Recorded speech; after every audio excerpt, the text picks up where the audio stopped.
Why is India obsessed with fairness?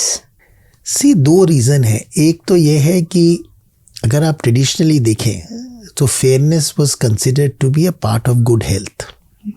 अगर कोई इंसान फेयर है या अच्छा है मतलब तो बोलता था यार देखो कितना सुंदर बच्चा है, कितना चमक रहा है, कितना गोरा है.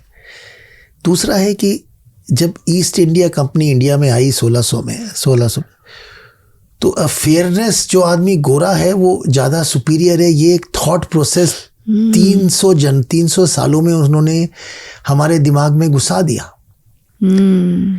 कि भाई जो गोरा है वो ज़्यादा, ये सही नहीं है. It does not matter what colour you have. A healthy skin does not is beyond colour. A healthy skin is beyond boundaries. But ये कई सारे जनरेशन्स का कई सारा हिस्टोरिकल रीजंस होते हैं, कई सारे फैमिलियल रीजंस होते हैं. कुछ तो जैसे ये फैमिलीज में भी बोलते हैं यहाँ देखो ये गोरा बच्चा है, ये है. तो ये भी जो बहुत सारे फैक्टर्स हैं जो गलत तरीके से बोले जा रहे हैं, जो कि नहीं बोलना चाहिए एक्चुअली. तो इसमें हिस्टोरिकल रीजंस हैं, इसमें फैमिलियल रीजंस हैं, इसमें कुछ गलत धारणाएं हैं. तो but a healthy skin is beyond colour. Healthy skin does not need colour to be its boundaries and good skin is a good skin no matter what the tone of the skin is. I think finally we are changing our thought. Eventually we are evolving from that thought कि नहीं, fairness is everything. नहीं, but ये आप आज बोल रहे हैं, लेकिन अगर आप हमारे हिस्टोरिकल भी देखें अगर सीरियसली तो कान्हा हमेशा जो कृष्ण भगवान है वो कभी भी गोरे नहीं माने जाते हैं, वो सांवले ही माने जाते हैं. तो ऐसा नहीं है कि हमने कभी सांवले को अप्रिशिएट नहीं किया है. अगर आप देखें तो कृष्ण भगवान को हमेशा सांवला बनाया जाता है. तो ये क्यों बनाया जाता है? क्योंकि we is a very strong hereditary wise, we are very strong in our culture. We realized importance even then that it is not that only fair is beautiful. And अगर आप देखें तो कृष्ण भगवान क्या खाते थे? मक्खन खाते थे, which is again a very high मक्खन, पनीर, दूध, दही, they are again very high protein content.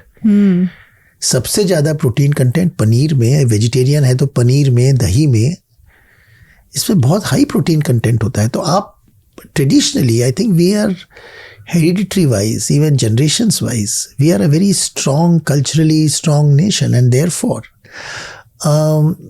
color should not be a criteria for anybody to judge an individual. Historically some wrongs have happened and I think that is where it comes from, but I think gradually we are getting it corrected. Yeah.